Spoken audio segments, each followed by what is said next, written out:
the DDOT paving plan website, but I'll have that link later on. And one of the biggest accomplishments that we have so far is the set default speed to 20 miles per hour in a lot of local roads, which is great because I know we have slow streets as well, but 20 miles per hour allows a lot of pedestrian traffic as well as car traffic to be moving a lot smoother. Bike lanes have been expanded by 6 miles throughout the city, and there's a bike lane being implemented further up in 1A, and I'll speak about that later on too. And then at this point, DDOT has assisted with building, painting, and installing Black Lives Matter Plaza this past June, and our new interim director is Director Everett Lott, so feel free to reach out to me if you have any questions or concerns that you would like to share with the director. Let me go ahead and move on to the Ward 1 overview. So in Ward 1 specifically, DDOT has paved and repaired over 16 miles of roadway, 7 miles of sidewalks, and 86 alleys since the launch of Alley Palooza in 2015, which is a big deal. And just so you all know, and I'll place a big emphasis on it, but Alley Palooza is determined by 311 metrics. So that means put in all the service requests you can on some concerns, and then the data will show where a lot of those requests are being generated, and that is how a lot of these locations are determined, because they are considered hot areas where a lot of neighbors are pointing out concerns, whether it's, like I said, roadway, sidewalks, or potholes, because there's also a pothole palooza. Some of the completed projects in the ward so far are the bus lane on Georgia Avenue, the safety improvement on 15th Street, the resurfacing of 7th Street Northwest, the reconstruction of U Street, and the reconstruction of Florida Avenue. The crosstown bike lane has been completed, and then they're finalizing the design for the bike lane on Kenyon Avenue as well in 1A. And just overall, I won't go into too much specifics because, trust me, I can talk on for a while on these. But just generally, some of the services that DDOT provides are safety related with Move DC, public space and curbside management, infrastructure and assets, and quality of life. So in between that, there's the Vision Zero initiative, DC Circulator, DC Streetcar, permits that are offered through the TOPS website on DDOT. And again, with infrastructure comes roadways, sidewalks, and alleys, as well as traffic signals. And then urban forestry, so any tree concerns that would also fall into DDOT's purview. And just to speak a little bit on DDOT's response to COVID-19, a lot of public space has been reimagined. So again, there are a lot of car-free lanes, allowing buses to have bus-only lanes. We see some of those completed projects on 14th Street, on M Street, and on MLK Avenue. And in Ward 1, the newest bus lane is underway on 16th Street. So we're all looking forward to that, to allow less car usage and more commuter usage, allowing more space on the roads as well for bikes and pedestrians. And then another project that has been implemented through COVID-19, through the COVID-19 pandemic, is the slow streets and streeteries. So slow streets are restricted to local traffic only, meaning they are on local roads, and the speed limit is set at 15 miles per hour to support neighborhood social distancing while you're walking, running, or just doing essential travel. And that allows people to have ample space to walk on parts of the street as well as the sidewalk. And streeteries, as you all can see, especially on the U Street area, allow businesses to expand their space in certain parking lanes in front to offer outdoor seating as well as social distancing while people dine, especially in local businesses. Some of the 2021 current ward projects are the 14th Street Northwest bus improvements as they continue to decongest the Columbia Heights traffic. Again, the 16th Street Northwest bus improvements and the Near Northwest 3 Safety and Mobility Study. And just so you all know, with the Near Northwest Safety and Mobility Study, the study focuses on your feedback. So feel free to attend the second workshop next week. It's on March 9th, and I will be sure to share that information with the commissioner so they can go ahead and share it on their listservs, newsletters, and all of that. And we just want to hear from the community to know what safety improvements you all recommend and allowing access for all users. So some of the resources, programs, and protocols that we have involve Move DC. So Move DC is the long-range transportation plan for DC under Mayor Bowser's leadership. Move DC establishes goals, policies, strategies, and metrics for DDOT to invest in transportation facilities and programs that address the future needs of Washingtonians across all 8 wards. So for this initiative, there have been several community meetings, and I will continue to share those links as well as calendar dates as they happen. I know there was one last month as well, but I will continue to share that information with the ANC as that becomes available. And again, I want to place a strong emphasis on 311 service requests. So with anything that you need, not just DDOT related, but for all government agencies, I'll just share that. The 311 app, or you can call the 311 city number and go ahead and let them know what the issue is, whether it's a sidewalk repair or a downed tree or street lights that are not operating, and the 311 service request can assist with pinging that number to us, not just for data purposes, but we're able to see perhaps an address that's having frequent down trees and gather data that way as well. So feel free to do that. And once you have a 311 request, feel free to email it to me, and I'm happy to escalate that too, especially if it's an emergency that's going on. Again, I'll have my contact information at the end of this, but just to touch briefly, all 311 requests have different service level agreements. So that means the business days that they have to operate. But again, that's why I emphasize feel free to share them with me, because although a lot of these business days are adhered to, it also depends on the urgency. For example, if there's a downed tree, we're looking to get that removed as soon as possible. So feel free to share that with me. And again, the Pave DC website shares an overview on the roads, sidewalks, and alleys and markings that have been done throughout the city. You can break that down through ward and also specifically on ANCs for the fiscal year of 2019 and 2020. And just to touch briefly on traffic safety assessments. So the process for TSAs are needed for stop sign request, speed hump request, automated enforcement camera request, and other traffic safety concerns. So you want to go ahead and send this over. If you can upload it to the ANC portal with the resolution, where the resolutions go, that would be great. And then feel free to send the questionnaire to me, and I'll make sure that gets to the appropriate contact. But if you have specific TSA concerns, feel free to let me know, and I'll go ahead and answer those as well. And then my contact information is Cynthia. So my first name, CYNTHIA.Turcios, TURCIOS1 at dc.gov. And my phone number is 202-359-0284. I know that's a lot of information that I just threw your way, but I'm more than happy to answer any questions if time allows. But I'm also happy to, if you reach out via email or phone call later on or next week, I'm happy to have a chat with you as well. Thank you again, ANC 1B, for having me. Thanks, Cynthia. I appreciate it.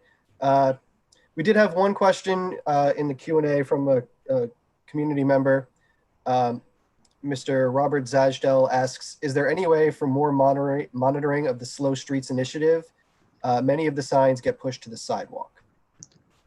Yeah, so if you see an issue with a sign, feel free to send that to me, and I will share that with our Vision Zero team. I know that due to inclement weather, a lot of our DDOT personnel helped move the signs actually to the sidewalks or to the side of the roads to allow snow plows, snow trucks to get through to clear the roads. But a lot of them should be moved back into place at this time. But if you see an issue with one of the signs, feel free to let me know, and I'm more than happy to share that with our team. Thank you. Just so it's clear to everyone that's attending, if you have a question, please put it in the Q&A At the bottom of the Zoom window, you should see the Q&A link. Just add your question there. Do we have any questions from the panelists for Ms. Tercios? Actually, I do have a question. I am wondering, where can we find more information on Streateries? So I did have someone reach out to me about a Streetery that is blocking a bike lane. And I wanted to just try to find a little bit more information for the constituent, but also for the business as well. For sure. No, that's a great question. If there is a violation with that, feel free to send the details to me, and I can go ahead and share that with the public inspection team to go ahead and come out and see if there is in fact an issue with the streetery. But I can actually, let me see if I can put the link in the group right now. Give me one moment. There is a link to frequently asked questions on streeteries that might be helpful for businesses, and I just went ahead and put that in the chat just in case you want to take a look at that and share that information. But if they do have specifics, feel free to let me know, and I'm more than happy to get that answer or walk them through whatever questions they may have. Thank you so much. No problem.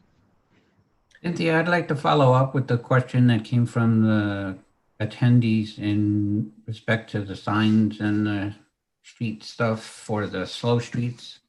Personally speaking, I do a lot of walking around, a lot, especially since we're the COVID trying to just get some air. And I just want to let this mayor know that the whole idea of that might be great, but in reality, it doesn't work. 99% of those signs are either moved constantly or people just drive right down the street. It doesn't stop them. They just go around the signs. So the idea might be a great idea, but it really doesn't work. It's useless. Thank you so much for your feedback. I just wanted to go ahead and answer that. So it seems that what you're stating is that enforcement is the issue because of speeding. Is that correct? Not specifically speeding. It's just people that, the streets are supposed to be used for the people that only live on that street. But, I mean, I know the one that's close to me that goes for like 4 blocks. You can stand on the street and people just, I know darn well they don't live on the street. They just ignore the signs completely because they're off to the side. They're not blocking anyone from getting in. And they just drive down the street like it's a normal street. It doesn't really do anything. No, thank you for that feedback. So just for clarification, if there are any enforcement concerns, please be sure to reach out to our sister agency, MPD, and they will be able to assist with enforcement, whether that's with ticketing or speeding. And I will share your feedback about the individuals who probably don't live in the area that are coming through, just to give that data background to the Vision Zero team. So thank you so much for that comment. Thank you, Cynthia. We have to move on to our next speaker, but if I think there was one last question. If we can make it really quick, was there one more from the panelists? Yeah, I wanted to just echo what Patrick was saying. I feel like part of the reason these slow streets projects aren't as successful as they could be is that they rely too much on enforcement as opposed to design interventions that would actually do more to slow down cars. I think in future iterations of this pilot project, I'd like to see that be more of a highlight. And that's something that we can potentially talk about in the future in transportation committee meetings. But in the interest of time, I think we can move on to the next speaker. Okay. Yeah, I think that would be great. Thank you for that. And feel free to let me know as those meetings come up if you would like me there on behalf of DDOT, and I'm happy to attend and answer any questions you all have.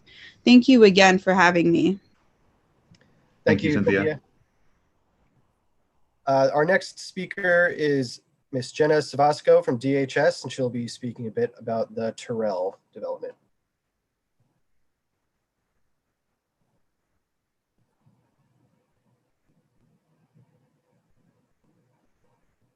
Can everyone see my screen?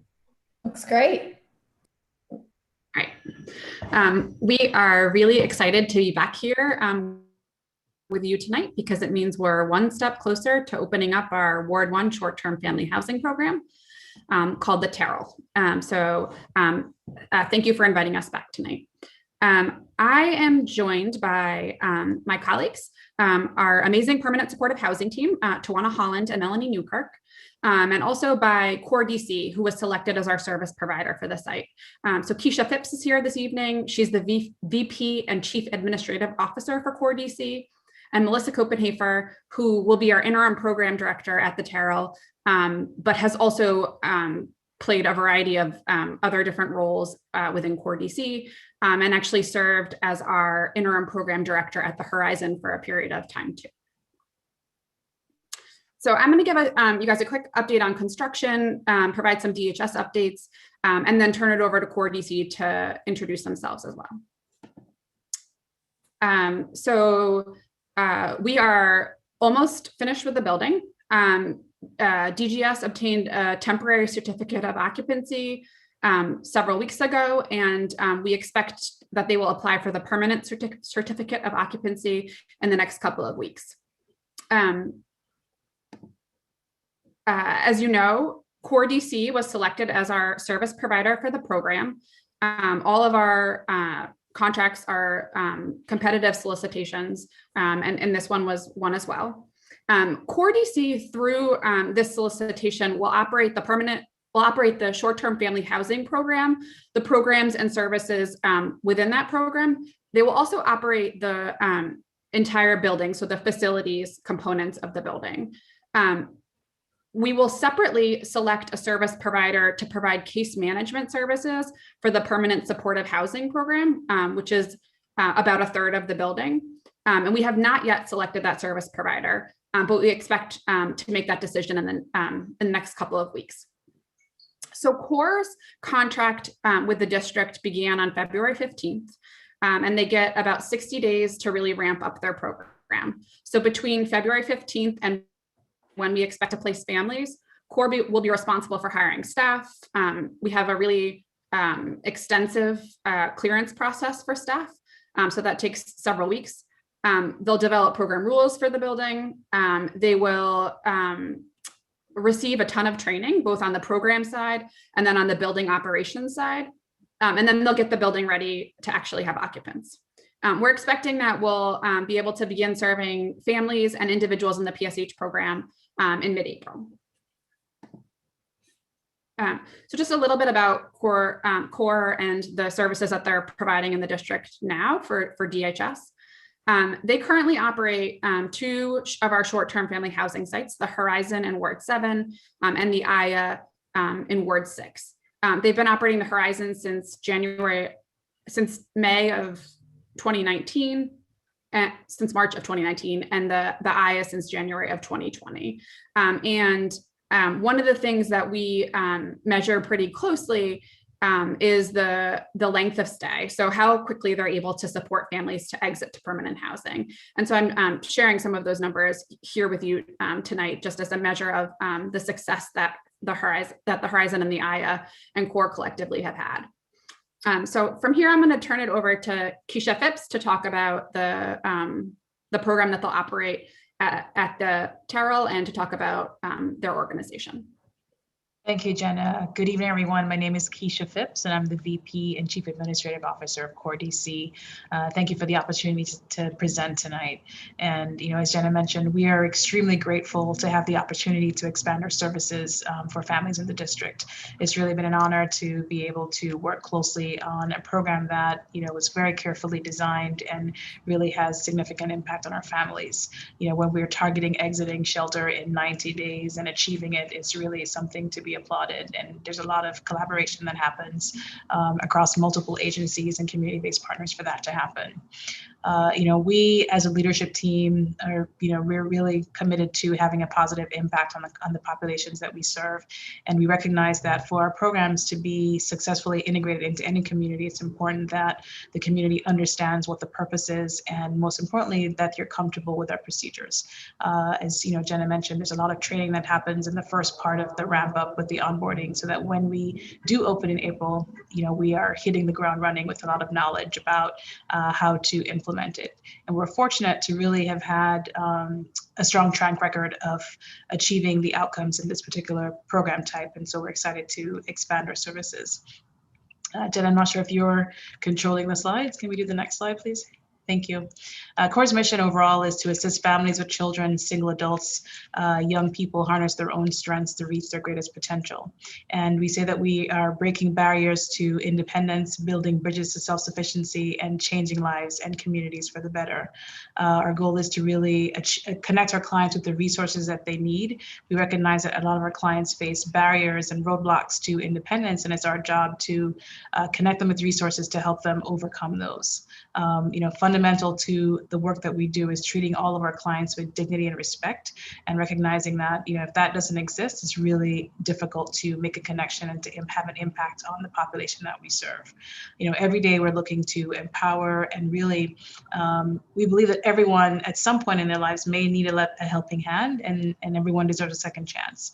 And through our work, we can actually, make a difference. Jenna, next slide, please.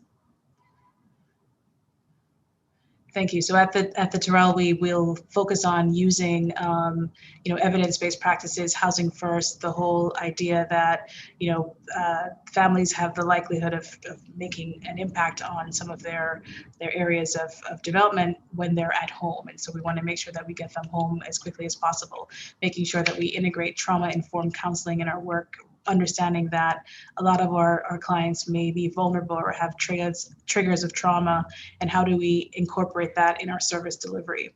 A strengths-based case management approach, recognizing that there's a need for compassion, and our clients come to us with a lot of different strengths, resilience to be able that we can use to help them make that transition. And it's important for us to work with local service providers to provide resources that are available for our clients. All of our work is grounded in comprehensive assessment. We make sure that we have social workers who understand how to effectively assess and identify what the needs are of our families. Next slide, please. So the composition of our program, we have about 19 staff that are employed by CORE. We also have subcontractors that provide additional security and residential aid services. But at the top of that is the program director, who's really responsible for the day-to-day management and operation of the short-term family housing program. They make sure that from a compliance perspective, we are compliant with all the requirements that are outlined by DHS or internal policies and procedures. As a company, we place compliance at the forefront, and there's a lot of resources that go into making sure that there is oversight, and most importantly, continuous improvement in all the work that we do. There's an operations manager, as Jenna mentioned. We're going to be responsible for the entire building, the short-term family side, as well as the permanent supportive housing side. And we want to make sure that the facility is well maintained, that it's safe and secure. And the operations manager oversees a team of people that are responsible for the building, the grounds, and any equipment throughout the site. We have a social worker who is responsible for the delivery and coordination of services, making sure that each family, again, is effectively assessed, and that the barriers that they face are being addressed in a timely fashion, of course. There's a case manager supervisor that oversees the case management team. As part of this program, there's a lot of deliverables and timelines, and it's really designed to move a family through the program very quickly.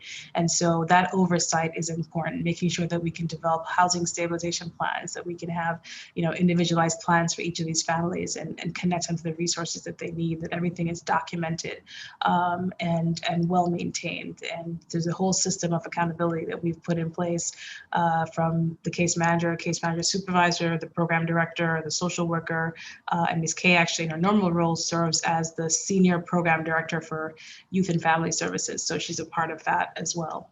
A new role that we're adding to our short-term family housing this year is the housing navigator.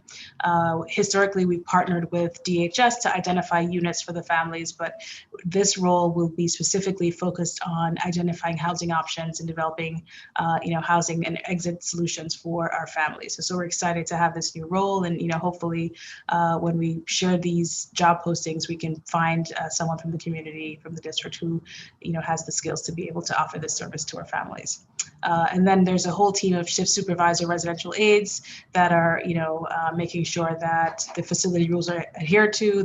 And there are any situations that can be de-escalated, that they're conducting rounds and making sure from a sanitation and safety perspective, everything is in order. We have, as I mentioned, 19 staff. This is really the reporting structure. All of our positions pay a minimum of $15 per hour. We have comprehensive benefits. We aim to have at least 51% of our residents be from the district.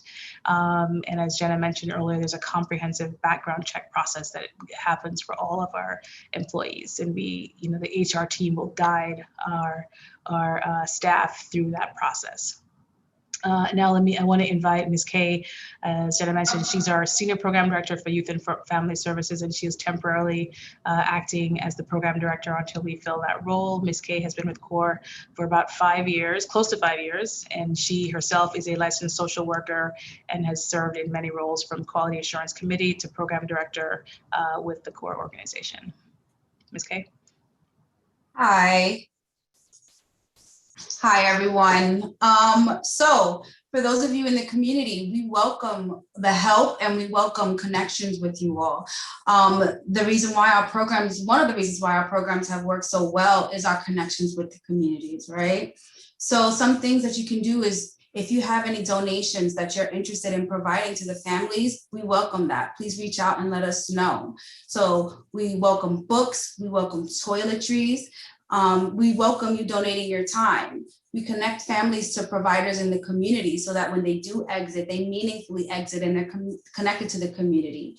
And one of the things that we really look forward to is providers in the community coming on site and offering workshops to the families, teaching them independent living skills alongside of what we teach them so that they can meaningfully exit into permanency. We also welcome you helping us identify landlords. Our case managers go out into the field and they identify landlords so that the clients can move into residences. And we'll be new to this community, so it will be great to connect with you all so that the clients can have housing opportunities. And then just keeping the line of communication open with us. If you have any suggestions, if you have any concerns, we're open to hearing them, because we want to work well in the community, and we want our residents to work well in the community. Thank you, Ms. Kay. And the program director really plays a critical role in not only overseeing the program, but making sure that they can liaise with the community on an ongoing basis. And we try to maintain open lines of communication. We're available should something happen. We want to make sure that you know how to get in contact with us, and we can really collaborate. And we're always looking for opportunities to partner. We've heard recently about some of the cleanup work that is going to happen in the community. If that's something that is going to become a recurring event, that's something that we'd love to partner with you on, and we can identify staff, to be a part of it, and maybe even encourage some of our residents to participate. And one of the things I do want to highlight is, the families are really no different than your family. And when they come to live in this community, they become a part of the community. And so the first thing that you can really do is to welcome the families to the community. And, we're, as part of our work, we will connect them to the resources that are in the community, and we want them to feel welcome and, have a safe place where they can really work on their transitioning goals. And so we're excited, and, we look forward to partnering with everyone on the call, and, we're available. And if there are any questions, we'll, certainly answer those. So we have one more slide here for you. Next steps. We worked hard for the opening of this site with both our advisory team and the ANC and the broader community on establishing a good neighbor protocol. So these are all of the things that that you want to see us do as good neighbors, but also the things that you have committed to doing on your end as good neighbors. So CORE will review that good neighbor protocol. We will finalize it. We will send it out to the community. That good neighbor protocol also includes contact information for myself and for just about every leader in CORE, which is great. It also includes information about how to contact DGS as well. So we'll do that as a next step. We are also in the process of creating a video tour. We have historically, done a pretty big ribbon cutting when the building is completed and have welcomed the community in. It is not obviously safe to do that right now. And so we're hoping to invite you in via a video tour. In many communities, we've also hosted a big block party after the site has opened. And so I think when it's safe to do that, we would like to do that in this community too. So I think we are at the point where we're happy to answer questions or hear comments if folks want to share. Thanks, Ms. Savasco. We're getting pretty close to time for our official meeting, but we'll take one or two questions if anyone has them. I think Commissioner Floyd, if you want to do your question first, and then maybe we have one more. If we get any from the community, we can always follow up. Thank you. And congratulations to DHS as well as to CORE on a great enhancement to our neighborhood. We look forward to welcoming folks. My question is about security. When I looked at the job descriptions that we had in the organization charts, I didn't quite see what level of security. Are there staff? What is the frequency, please? Are they armed? What's the routine for that? Yeah, I can talk about our contractual requirements. So our contract requires 2 security officers 24/7 at the building, and they are not armed. And they'll be. Can you still see me? Sorry. We can see you. It's fine. Go ahead. Okay. And they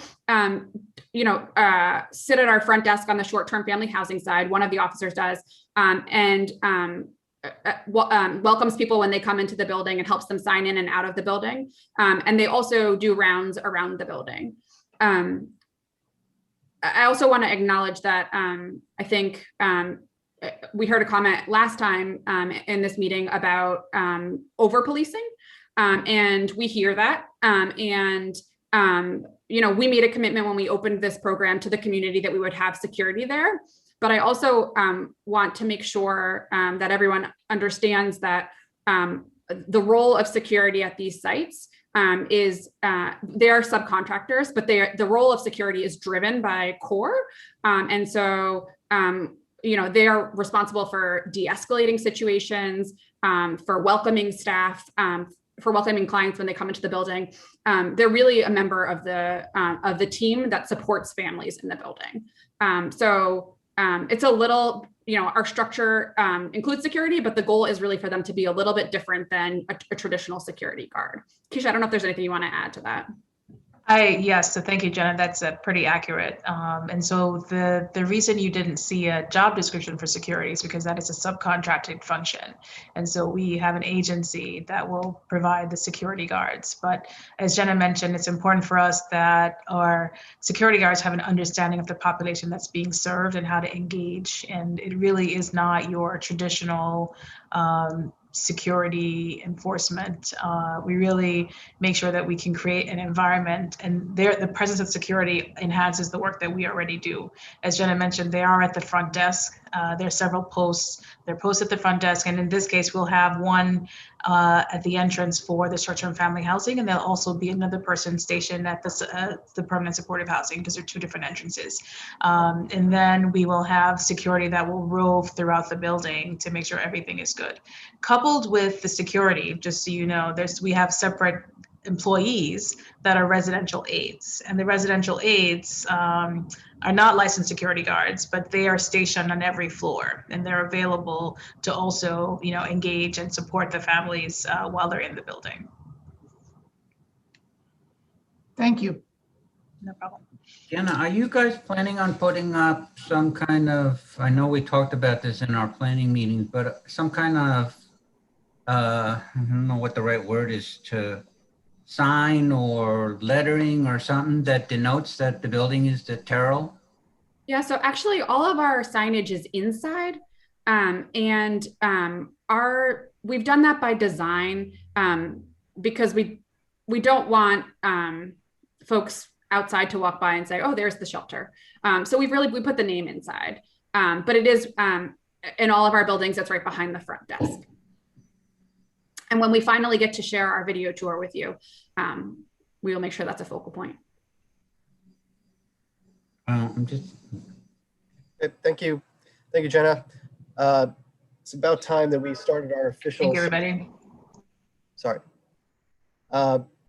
If anybody else from the community has an unrelated message that they wanted to share, there will be some time at the end of the meeting during community announcements to do that. So with that, no further ado, I'm going to call the meeting to order. So welcome everyone to the official session of the ANC 1B March meeting. As I mentioned earlier, Commissioner Turner, Chair Turner, is not available to preside over the meeting today, so I'll be taking his place. With that said, I will ask the secretary to please call the roll. Commissioner Delaney. Hey, everybody. Quick roll call. Commissioner Handerhan. Present. Commissioner Olaski. Present. Commissioner Luther. Commissioner Thomas. Here. Commissioner Sanchez. Here. Commissioner Kay Floyd. Here. Commissioner Ewert. Here. Commissioner Bana. Here. Commissioner Turner. Commissioner Delaney, present. Commissioner Hudson. Commissioner Harris. Here. It's a quorum of 9 of 12. Commissioners, you have an agenda before you. It includes a consent agenda. Within the consent agenda, you have the minutes for the February ANC meeting and the monthly financial report. Would anyone like to move that we accept the agenda? Move that we accept the agenda. Do we have a second? Second. All those in favor, please raise your hand.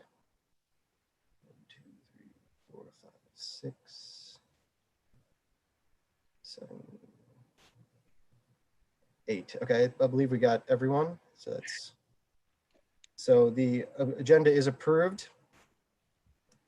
We will then move to our reports and action items for this meeting. We'll start with the Public Safety and Community Engagement Committee. I believe we have an update from Commander Emmerman, and I'll let him take over. Perfect. Thanks, Commander, for being here. Then we'll give a quick community update after the Commander. Thanks. Thank you, Commissioners, for having me. Just real quick, because I know you guys' time is very valuable today. We are continuing to see our downward trend in our overall crime. We have about a 50% reduction in our violent crime in ANC 1B, but we are still seeing marked increases in our vehicle theft, our theft stolen auto. I've been harping on it probably since about September. Last year, this time we had 19. This year so far, we have 46 already. And that's, again, 73% of our vehicles that are being stolen are vehicles that are what we're calling opportunity. They're vehicles that are either left running unattended or vehicles that have keys in them or left unlocked with the ignitions running and a key fob in somebody's pocket. So we continue to remind our communities, please remember to take your keys with you. We have stepped up heavily our enforcement of the tickets being issued. It's a $50 ticket for leaving a vehicle running unattended. So we are, since education wasn't really working great, now we're working on the enforcement side of it. So if you do get one of those tickets, I'm sorry, but it's a lot cheaper than not having your car. I do want to thank Commissioner Handerhan for the community walk that we did over at 7th and T in that area. I think we got a lot of good information from the community, a lot of the public and private entities involved in looking at things that needed to be addressed in that area, in addition to just the police angle of it. So hopefully we'll continue to make those strides. And as Commissioner said, I encourage any of the other ANC commissioners on here, if we have certain issues in your neighborhood, we're happy to come out and walk and get everybody involved and make sure that we're divvying up the responsibilities and looking at what we can do to improve. We are now, as everybody is starting to see nationwide, but not necessarily in our area, some relaxation of COVID restrictions in some places. We are still going with what the mayor's public safety emergency plan that's in effect. However, we are keeping our eyes on what's going to change if and when that does down the road. We are certain that once things do start to progress and change, we will see an increase in our nightlife activity. I know that's one of the big issues that we have in 1B. We still have our officers that are deployed for our nightlife units. We have scaled them off the nightlife area a little bit and put them more out into the neighborhoods because of what was going on with most of the places closing early or shuttering and just doing carry out. But we do have the officers in place for when we start seeing that trend increase again. So we're out there. We're hopefully, we're still on a heavy deployment right now for everything going on downtown. We're hoping to start scaling that back soon too. But as of right now, we still have our officers in our communities as well as downtown area.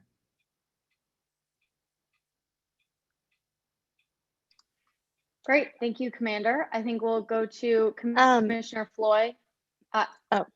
If Sable, you want, or Commissioner Harris, sorry, if you want to go after Commissioner Floyd, and then we'll go to anybody else. And I know I have a question as well. So Commissioner Floyd, you can go first. Thank you, Commander, and thank you for the good work that you and your department do. We really do appreciate it. That said, please allow me to ask about the August homicide at 1315 Clifton. We have heard ongoing things, but please, do you have any new information for us? The most current that I would say that we have in that, our detectives are continuing to investigate that case. We have not made an arrest in that case as of yet. For lack of a better term, I would say that they have a person of interest or person or persons of interest.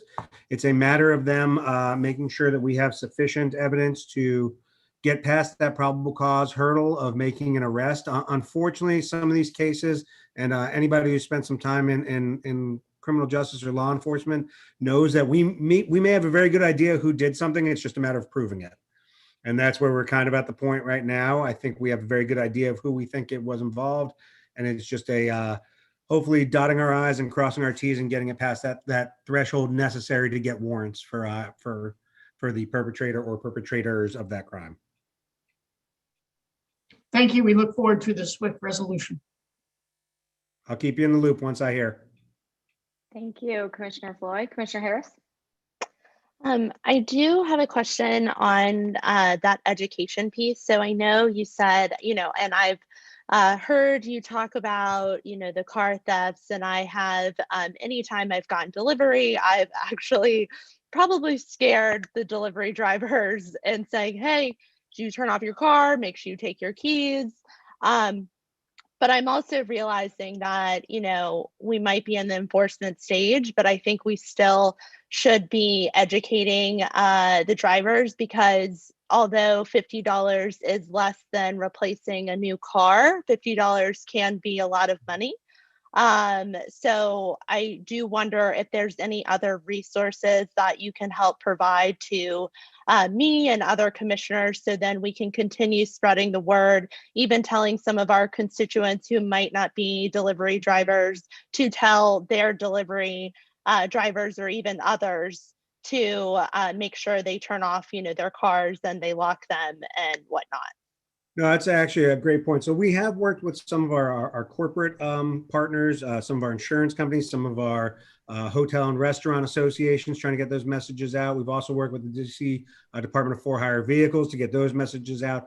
Unfortunately, it's not always just the delivery drivers, it's also residents and members of the community running into establishments. So one of the things that we've started doing is looking at individuals who are leaving the cars running unattended and that are going into a commercial establishment and trying to identify what specific commercial establishment they are. So let's say they're all going into Joe's Diner or whatever it is. I'm making up a business, of course. And we find that a lot of people are doing that. Then we're working with Joe's Diner to put up a sign in front, or Joe's Diner to, when you call in your order, say, hey, please, when you pull up, please turn your car off, and trying to get that message out. You're correct. When I say that there's enforcement going on, it doesn't mean that there's no more education going on. We're still trying to do both. But I'll tell you, we had a vehicle, and this was a very nice vehicle. It was a high-end Porsche that was stolen on an individual that got the car, jumped in, a young individual in the community took it on a joyride. I don't think it was cracked up. I think the guy got it back. But 2 weeks later, because it was a very noticeable vehicle, we saw it running again unattended. And the officer who stopped said, my man, you just got this like back a week ago. And he was unfazed by it. And that was where the education wasn't working. So he got the enforcement angle that day. But yes, there is definitely room for us to continue with that. Yeah. Thank you. Commissioner Sanchez. Sure. Thanks so much, Commander, for all the work you do. So on that question with the carjackings, do you have a sense of what the recovery rate is for vehicles? And also, I know about a month ago, the mayor started a task force on carjacking. Do you have any interim results from that you could share? So we have, so each week we get a report in our districts. And actually today's report that I had was of the vehicles stolen out of the 3rd district in the past week, we have an 80% recovery. I'm sorry, it was the last 30 days. It was an 80% recovery rate, which is good. But that also varies anywhere from within 2 days, there's some, and others that are, 3 weeks. So it's kind of, the numbers are sort of, you have to look at and take it for what it's worth. But what we do with our carjackings and what we're doing now is analyzing a lot of where they're stolen from as well as where they're recovered, and looking to see, do we have patterns of recovery locations? Do we have patterns of the theft? Just because a car is stolen in a certain neighborhood doesn't necessarily mean that's where the car thief lives. They may be taking it home, or they may be going somewhere else.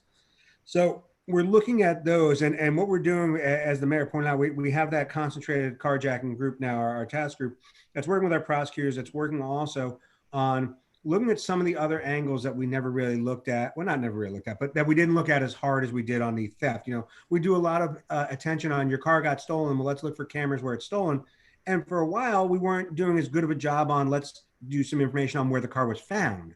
Are we looking for cameras there? Because it was kind of an afterthought. And it wasn't really, I don't think I don't want to say that. I think we could have done a better job of it. And that's what we're trying to do now, is look at that. And, we're getting much better with our forensics, working with our Department of Forensic Sciences in processing our fingerprint identifications. And again, those are things that are steps that are going to take us hopefully to making apprehensions. But there's work that we're really trying to double down on, to try and put a dent in that. Great. Thank you. I think that's a really helpful statistic and understanding of how short or long it can take. And then one thing that I just have to ask, I know you may not have an answer for me, but there's been a video kind of circulating of police vehicles blocking a bike lane when they were running into a store. So I'm sure, you're nodding your head, you've seen it. Would love to understand kind of the internal education on parking in bike lanes. And of course, that could be 14th Street. We've got a lot of bike lanes, a lot of stores. Would love to hear more on, what we're doing in our community to make sure that doesn't happen. Yeah, the most prevalent video that's out there is the Wawa on 14th Street at Thomas Circle. That's the most recent one that I've seen. Yes, our policy for our officers are to park their vehicles legally and safely unless they are on an emergency assignment. I think getting a sandwich from Wawa, as much as I think that's an emergency for me, it could be sometimes, but completely. Yeah, I would say that is probably not an emergency assignment. So when that was brought to my attention, what's today? Thursday. So Tuesday night, myself and the other district commanders have looked at it. Fortunately or unfortunately, it's not just 3D officers, it's some other units. So we're putting out the information to re-educate our officers, to remind them of this. But in addition to parking legally, also the hazard of parking in a bike lane makes it even worse for the cyclists, puts them into a greater risk of coming out of that bike lane and being struck by a vehicle. And again, when we're not on an emergency assignment, to us, that's not acceptable. So the two things that we've done goes back to education and enforcement. We're reminding and re-educating our officers through roll calls. And then the enforcement angle is we're putting letters of observation or discipline, things like that, in our officers' personnel folders. And we're saying, look, if you can't figure out how to do this correct and how to keep the community safe, we're going to figure it out for you. So that's what we have been doing. I do encourage folks to please let us know, because folks will email me all the time, say, hey, there's a police car out in front of the Target in the emergency lane or blocking the bike lane. And within a couple minutes, I can tell you, yes, they're on a call for an assault that's taking place up the Target. As soon as that's under control, we want them to move the car. And they do have that in mind. But I can usually pretty quickly tell you, just because they're at the Chick-fil-A doesn't mean they're eating. They may be responding to a call in there. But I'm always happy to look into those for you. Yeah, but completely understand. The videos I saw of the Wawa sandwiches the other day, I don't believe was related to a call.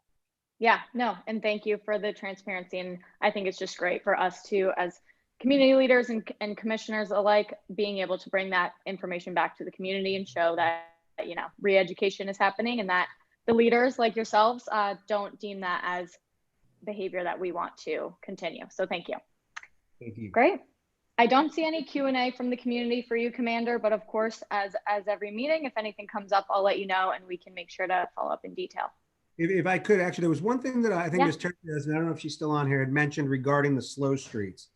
Yes. There is some, so there's some questions regarding, let me not say questions. If you go on, and I'll send you the link to it so you can post it. If you look at the frequently asked questions regarding the slow streets program, it is actually designed as what they refer to as a self-enforcing.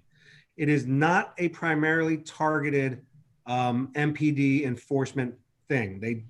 There's some conflicting information in that we're still working on getting the clarifications on, but I'll send you links so everybody can. I'd rather not read it, so I'd rather just put it out there so everyone can read it on their own.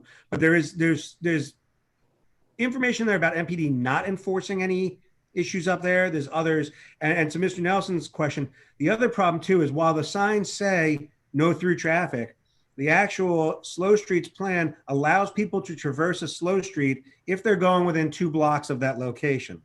So the issue from an enforcement angle means I have to now follow you for 3 blocks or whatever it is to make sure that you're not going to stop somewhere or you're not going to turn off that street somewhere. So enforcement becomes a somewhat of a difficult angle. And I think that's one of the reasons why I think there's some conflict in the planning of this. I think, as somebody mentioned earlier, I think it's an interesting concept. I think there's some kinks to probably still be worked out in it. And I'm curious to see how that goes. But I don't want people to think that we're up there. I know we are certainly not, one of the wordings in the FAQs is that we do not consistently enforce. And then there's other information that the goal of it is not for us to ticket. So I'll put that out there and I'll send you the link so you have that. Perfect. And I found the FAQ link. I put it in the chat. So would love to highlight specific answers in there as well. Great. I think any other questions we can follow up on. I know Commissioner Orlowski, you're looking to move us along here, but just quick updates and then wanted to have on community engagement. So we've been doing weekly grocery distribution with Ward 1 Mutual Aid. I specifically have been going to communities in our area and just been really successful. So I think that I will continue to share that information on social media. I'll make sure that I continue posting on the ANC site. We're kind of ramping up our calendar there. So be sure to keep checking that at anc1b.org. And then in addition to that, we're looking at avenues for partnerships beyond Ward 1 Mutual Aid, but just making sure that we're satisfying the needs in the community. I think we'll follow up with the Terrell and making sure that we can have kind of a hand in when that opens and integrating the community into our neighborhood. I also wanted to turn it over to Commissioner Baina, who is organizing with fellow commissioners Kay Floy and Ewert on our community cleanup this Saturday. So Commissioner Baina. Yeah, just really quickly, we are doing a trash pickup. It started really small, but it's grown. We've gotten like 20 people sign up and volunteer. So we'll probably be able to do more than we thought. If anyone's tuning in and wants to do some cleanup in the Columbia Heights, South Columbia Heights 1B area, you can shoot me an email, 1bo8@anc.dc.gov. Happy to give you the information. Thanks. Great, and I believe that concludes our portion. Thanks, Commissioner Orlowski. Do you have a date for your next meeting? Not yet, but actually that's another thing that I wanted to say. I think we're going to do a budget engagement because the mayor's budget will be due late April, but we will try to understand that and see where maybe neighbors want to engage with the commission because we are able to make recommendations on that. So stay tuned, but that is the topic for our next meeting. Okay, thank you, Amanda. So our next committee will be the Zoning Preservation and Development Committee. Chairman Patrick Nelson. Take it away, Pat. Okay. So good evening, everyone. Tonight we have one item that needs the commission's vote. It is the Howard University 2020-2030 campus plan. It's actually located in 1B01, 1B02, 1B03, 1B09, 1B10, and 1B11. And this is a zoning commission case that's going to be held on April 5th.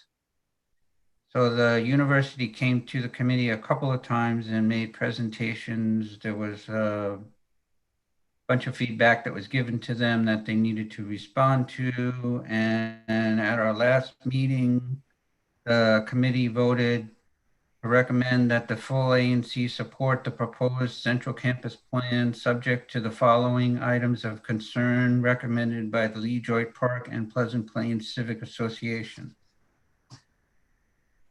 So the items are, item 1 is maintenance of green space. In the proposed plan, they're proposing to build a new hospital that is between the Stokes Library and the College of Nursing, which would eliminate the open green space that's there. And the request was that the university replace that with the lot that's currently on the other side of, I believe it's the Health Sciences Building, as a temporary replacement for the lost space. And that if they move forward with the second half of their proposed hospital plan, which is at that same location, that they look for other place to put some additional green space that's in the proximity of Lee Droit Park. Second item is the ambulance access from Georgia Avenue. This was a major concern as their proposed location now is not on Georgia Avenue. It's actually centralized in the campus, and it's off of W Street, which is at this point in time now a one-way street. So the proposal is to convert that to a two-way street and remove all the parking so that it creates a thoroughfare to allow access for the ambulances. And if that is not acceptable by DDOT, that the university reconfigure the ER access points to ensure that the access is direct from Georgia Avenue. There was a major concern of overflow of traffic and not enough accessibility. So that's one that they've been working on with DDOT on. Next is that the university shall maintain its commitment to continue the community advisory council meetings at least once each quarter for the year going forward throughout the plan. Next point is the university will maintain its goal of developing a total of 50 to 100 affordable housing units above IZ requirements within the extracted properties, the central campus plan boundary or other Howard University properties as ordered in the original zoning order. And then the final item is the university shall form a subcommittee within the CAC to monitor and review the process of the goal of meeting the affordable housing commitment and mitigate the negative effects of the changing demographics in the surrounding neighborhood related to the university's activities. I know that was a lot, so anyone has any questions or? Thanks, Patrick. Does anybody have anything they want to ask Patrick or co-chair Sable Harris? Hi, Larry Handerhan here with 1B01. Just want to thank you, Patrick, and the committee for all your work on this.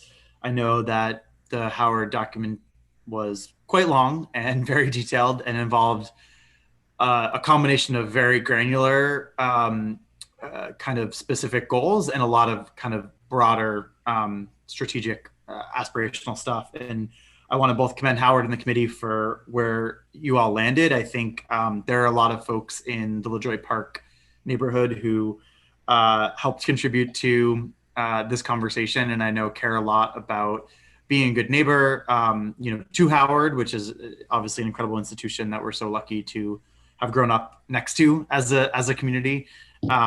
and kind of be part of the conversation, especially as it relates to the redevelopment of the hospital, maintaining green space, and thinking about the impact on LaDroit being kind of right next to some of those plans. So I'm fully supportive of this and really thankful, not just for the end product, but how collaborative Howard and the ZPD committee have been throughout this whole process. And I just wanted to say that and encourage my fellow commissioners to offer their support after they ask any questions that they would have. So I'm not seeing any other questions. Does someone have a motion? I'll make a motion to accept the ZPD committee's recommendation to support the Howard plan. I'll second. Discussion? Not hearing any discussion. We'll ask for the ayes. Who's in favor? Hands, please. I think it's everybody. 7. Dan, are you voting? Got it. Yes, I'm voting in favor. So that's 9. That is 9. Do we have any, assuming we have no nays, so all 9 of us voted aye, and no abstentions, so that would be 9-0. Motion passes. All right. So the last thing that I will say is that I just confirmed with Max today that the Howard University is going to be coming to the Transportation Committee to update them on what's in the plan, since the Transportation Committee did not get to look at this and ZPD actually took over the transportation issues that related to this. So they're going to come and meet with his committee and just give us a synopsis of what is in the plan so that they're up to speed. Yeah, I can. Thanks, Patrick. And for those who are interested in the transportation aspect of the campus plan, our contact will be presenting at the next transportation committee meeting next week. So if anyone has any questions or is curious about any aspects of that, feel free to attend and get some more information. So the next CPD meeting then is going to be on March 15th. That concludes my piece. All right. The next item on our agenda is the Economic Development Committee update. Usually that is Commissioner Hudson, but I don't believe he's with us tonight. Do we have anyone from the Clean Streets program, from Main Streets? Yeah. Cindy? Yes, thank you, Commissioner Orlowski. So I actually wanted to give Patrick Smith just a chance to give any updates on the Reeves Center, and then I do have updates from U Street, Main Streets, and Lower Georgia Ave, but I'm just going to get those. Okay, great. Well, thank you. Good evening, commissioners and members of the community. I'm Patrick Pendleton Smith, Development Manager with the District's Office of the Deputy Mayor for Planning and Economic Development, informally known as DEMPED. In regards to the Frank D. Reeves redevelopment, we received responses to the RFP, which closed February 19th. Historically, the time between DEMPED receiving the responses and the team making the first presentations to the community is approximately 8 to 12 weeks. I hope to have a better feel for the date regarding public presentations at the April ANC meeting. And then Patrick, I don't know if any other commissioners have questions for you, but do you also have a timeline on like when these folks should be hearing back from you, or no, that's going to come later? When the developer should be hearing back from us? Yeah, on decisions or feedback or what that process is. Well, we're vetting them currently to make sure that they have responded appropriately. It's usually 3 to 4 weeks until they hear from us regarding questions we may have for clarification, for instance. But again, the presentation to the public usually takes place in about 8 to 12 weeks once we've refined everything and everyone's had a chance to refine what they're doing. Okay, understood. Well, thank you so much. Right, and then we look forward to the ANC's input on what portions of the projects they would like to see move forward. Patrick, can you tell, are you privy to disclose how many respondents have responded to the RFP? We're still vetting them, so I don't have that number at this time. I'm sorry. Okay, thank you. Thank you. And then awesome. Of course, we will share information as they come. And then I did speak to Commissioner Hudson. He said, once we receive that information from Patrick and from DemPed, we will be hosting a economic development, I almost said CPD, Patrick, you're on the brain, economic development committee meeting to discuss those specific responses to the RFP and then have ample community input. So just so everybody on the call knows that will be happening once we receive the information.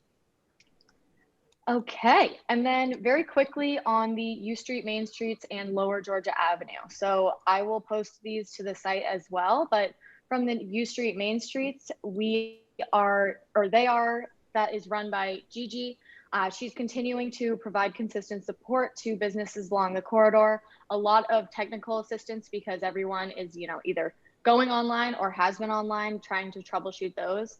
Released her small grants application. So those are now closed for businesses, but she did receive some overwhelming responses to the grant application. So hopefully in the next 2 weeks, we'll be able to announce that from U Street, Main Street, and we'll make sure that everyone here sees what businesses will be granted money.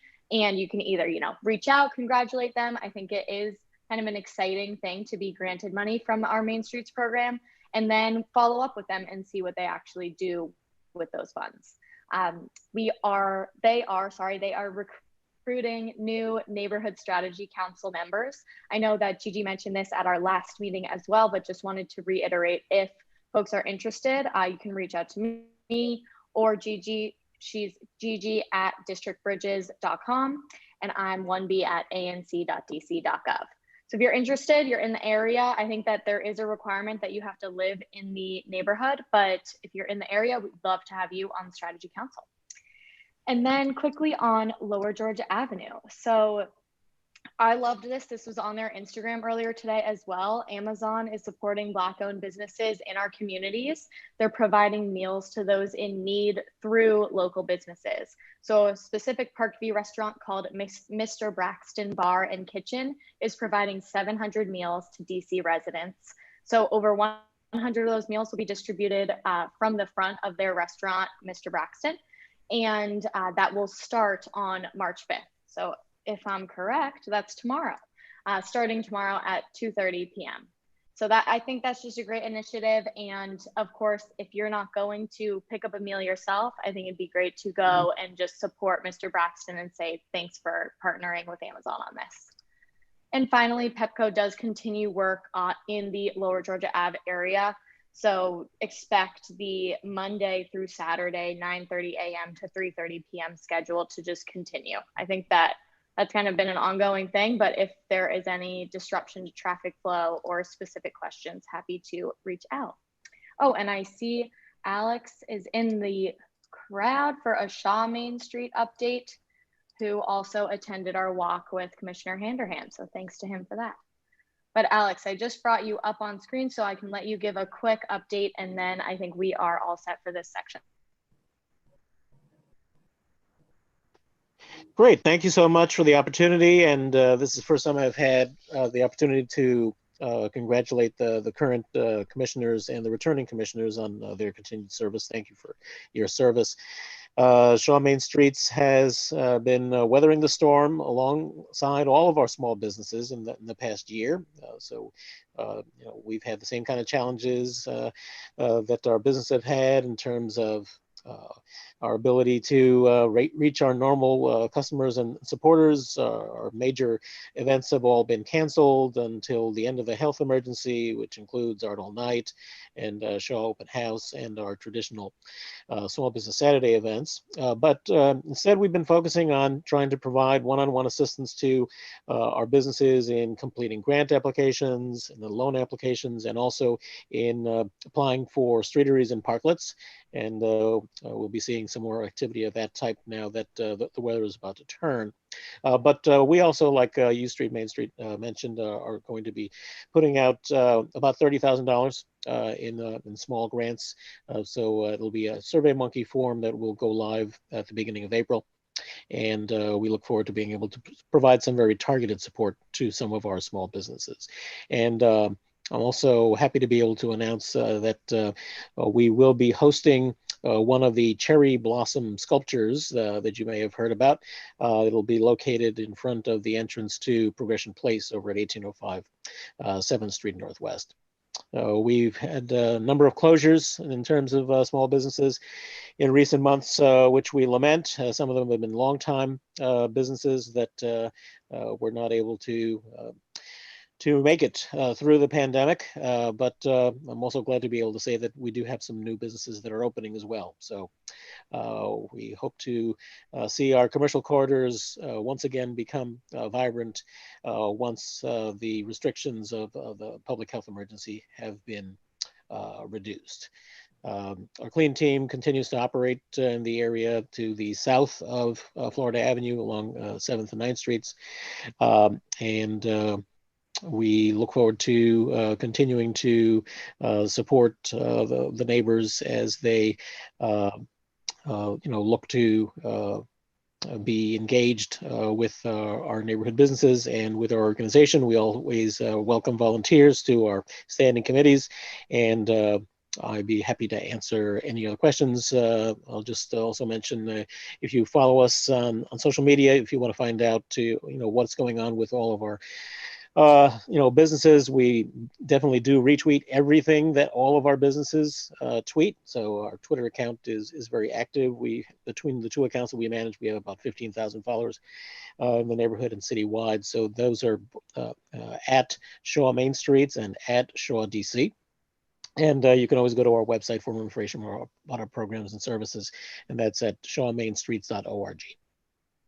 Thank you. All right, thank you, Mr. Pedro. Amanda, is that it for economic development? Did you have anything else you wanted to add or that maybe Rob conveyed? All good. I think that's it. Thank you. Okay, great. So the next committee that we'll hear from is Transportation. Commissioner Ewert. Hi, yes. Our last meeting was a rather informal one, kind of just a kickoff meeting to get the people thinking about transportation in their neighborhood again. We had some brief discussions on the Near Northwest 3 health and safety study that is currently being undergone. The first public engagement for that was 3 weeks ago, and then the next public engagement will be March 9th. I can post the link to that in the chat box once I pull it up. And then the other discussion point was on an update on the 16th Street bus lanes. There were no formal votes had, and the next meeting will be on next week on March the 10th. And new meetings for the future will be held on the second Wednesday of each month to avoid conflict with other committee meetings. Thank you, Commissioner Ewert. Or Ewert. It's Ewert, right? Ewert, yeah. I want to make sure I get that right too. Our next committee is the Alcohol Beverage Regulation Committee, and that would be Commissioner Baina. Yes. Hi, everyone. So we met last month in February, the ABR committee. It was my first committee meeting as chair of that committee. We welcomed Commissioner Harris and Commissioner Orlasky as official members of the committee as well.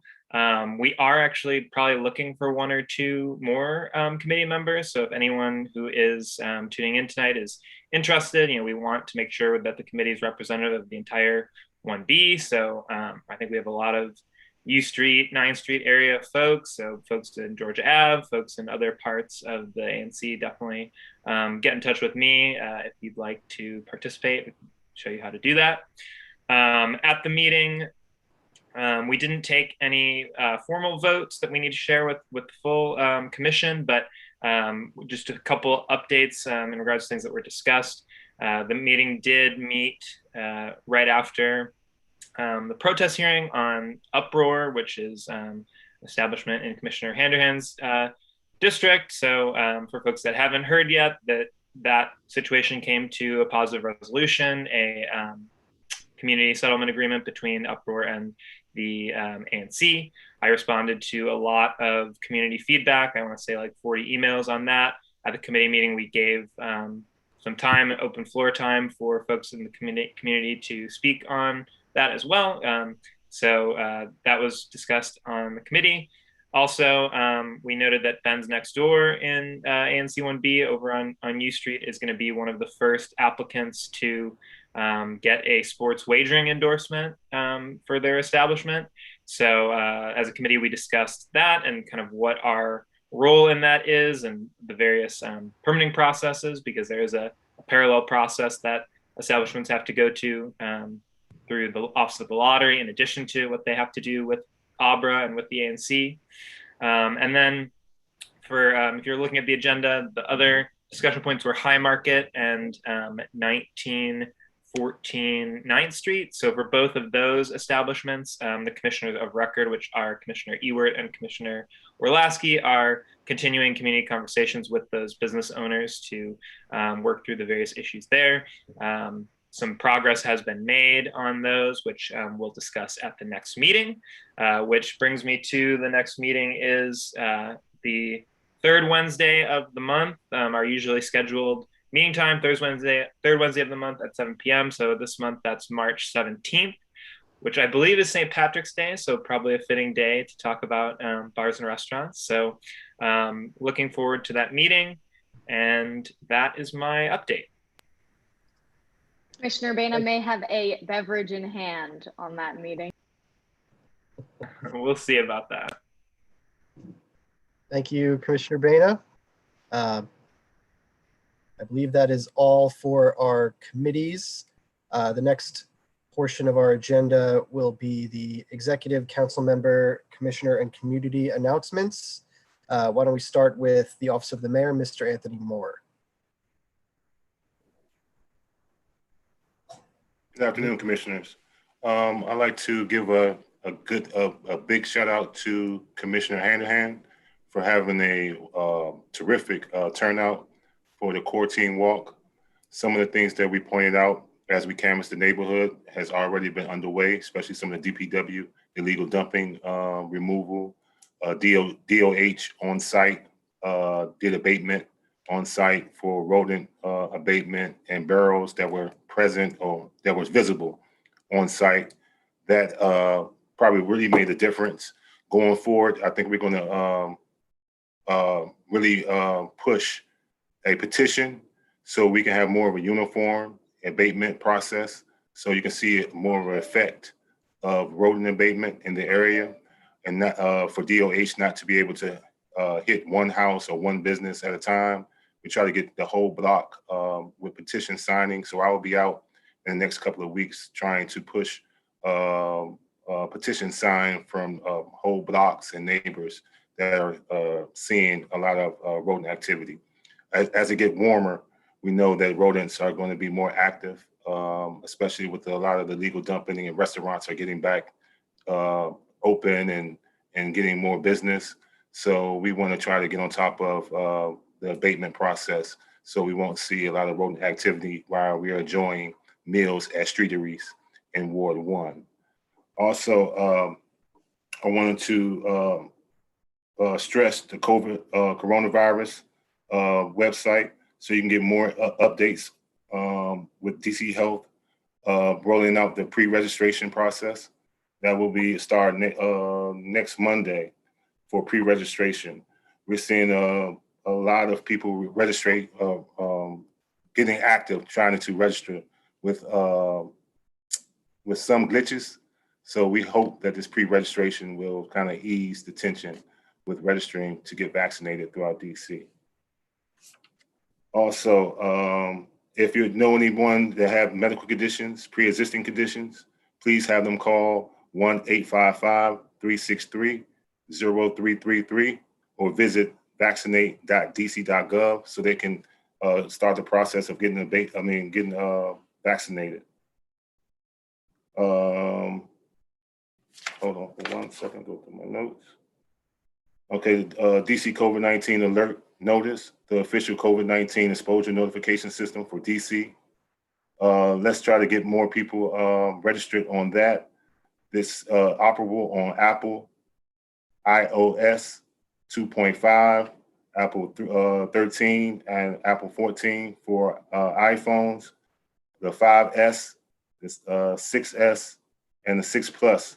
You can visit coronavirus.dc.gov, DC can, and you can get your phone registered so you can know if you've been in close contact with anyone who's been tested positive for corona. Also, DC Health at 9 o'clock tomorrow, approximately 5,750 vaccination appointments will be made available for residents who live in a priority zip codes or who are 65 and over or older, and 18 to 64 who qualify for pre-existing conditions and medical conditions. We would like to get those people registered and vaccinated as soon as possible.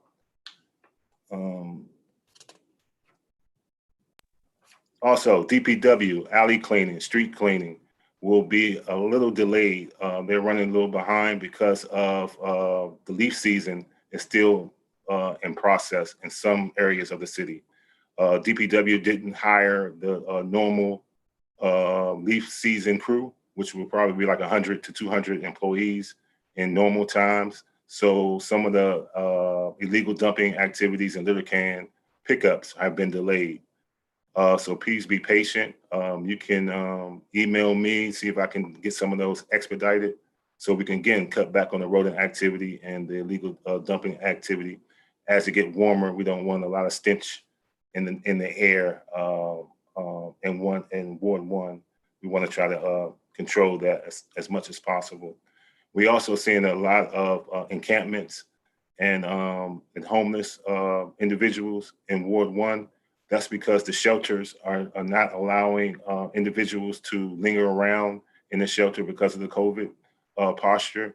So you might see a lot of individuals out and about in Ward 1, especially in the Columbia Heights Civic Plaza. So if you see anyone, please contact me so I can contact DHS, Miss Judy Williams, so she can make contact. After she makes contact, under the HIPAA law, we won't be able to provide a lot of information on the individuals who are being engaged with DHS outreach team. So please be patient with that. I will probably try to give out as much information as possible, which will probably be limited. Also, DBH has been on the scene on 7th and T Street and also on Lower Georgia Avenue to try to make contact with individuals to promote some of their services. Again, once they make contact, I'm very limited on the information I receive and I can give out to kind of quarrel the situations with some of your neighbors or some of the ANC members who want further information on contact and engagement. If you have any questions, I will feel free to ask. Do we have any questions for Mr. Moore? Don't think I see any commissioner questions and nothing in the Q&A. I do just want to clarify for anyone watching, because I know a few of us are signing folks up for vaccine appointments, and I myself am, and tomorrow is everyone in the district, and today already happened with the priority zip. You say it one more time, Commissioner? Tomorrow is the appointments, the 5,700-ish are available for everyone in the district under those qualifying conditions, correct? Yes. Not just the priority. Correct. Okay. Yes. All right. Thanks. I think, or Commissioner Orlowski. We have Mr. Montiel from Councilmember Nadeau's office. Hi, good evening, everyone. I have a few updates from our office. Councilmember Nadeau sent a letter on budget priorities to Mayor Bowser. She highlights several priorities that may not be championed by others, with a focus on investing in people and community. And I'll drop in the link. Councilmember Nadeau chaired and attended several oversight hearings this week. Some that she chaired, Human Services, others, the Department of Employment Services, Deputy Mayor for Health and Human Services, Office of Neighborhood and Safety Engagement, and Office of Attorney General. Budget season is coming up, and there are a few important dates. On Thursday, April 22, 2021, there's the release of the mayor's proposed fiscal year 22 budget and fiscal year 21 supplemental. Friday, April 23rd, 2021, there's the mayor's briefing on the fiscal year 22 budget before the council. Monday, April 26th, 2021 through Thursday, May 20th, 2021, committee hearings on the budget, and Monday, May 10th, 2021, hearing on the expected federal stimulus funds in the budget. And I just wanted to thank Amanda and all the commissioners who have been assisting in getting COVID vaccination appointments for many of our seniors in the ward. So thank you all.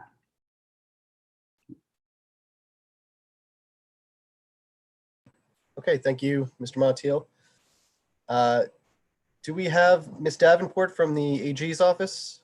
I didn't see her in the attendees. She could not make it today, but I will distribute any updates. She didn't have too many updates for me at this time. Okay, thank you.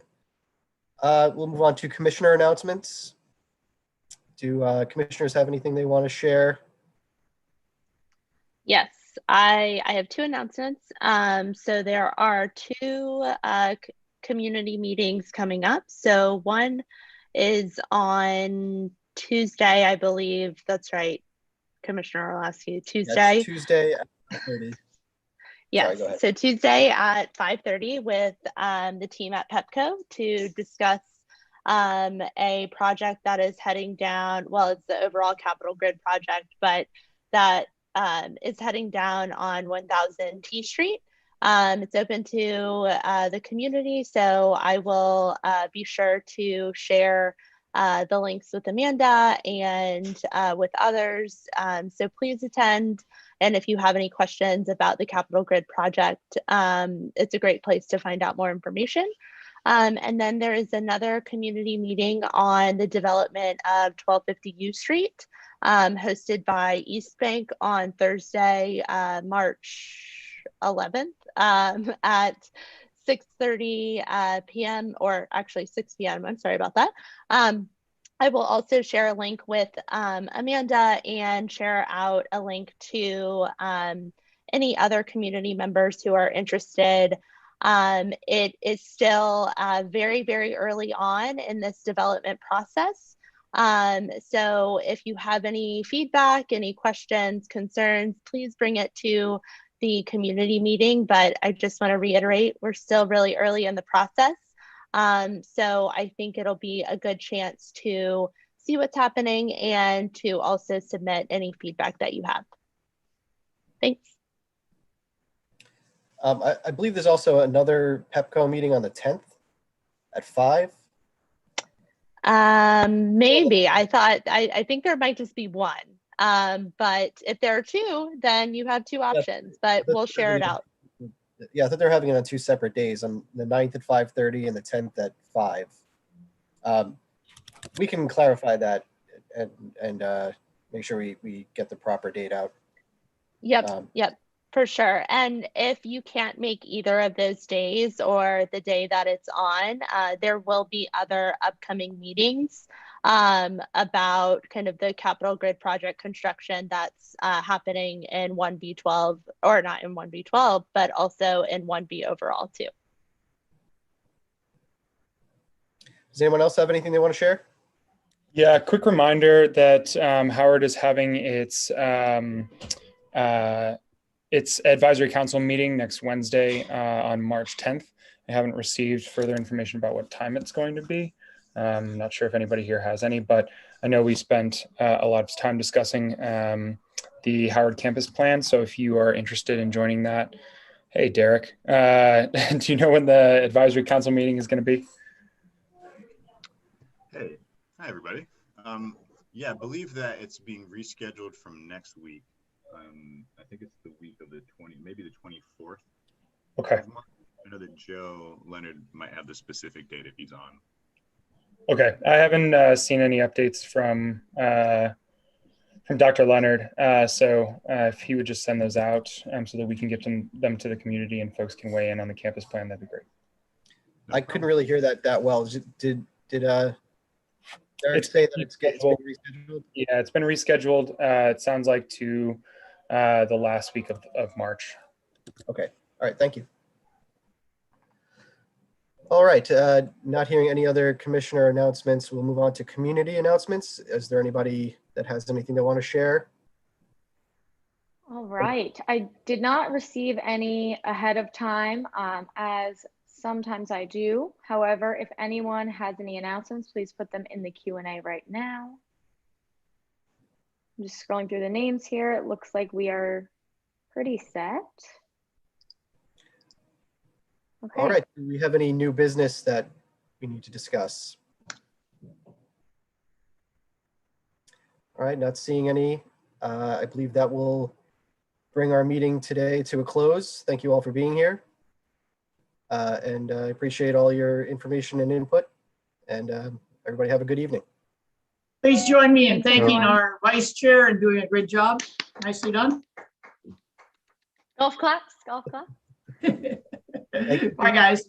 For me, it's my first time. Have a good evening, everyone. Bye, guys. Great. Thanks, guys. Thanks, everyone.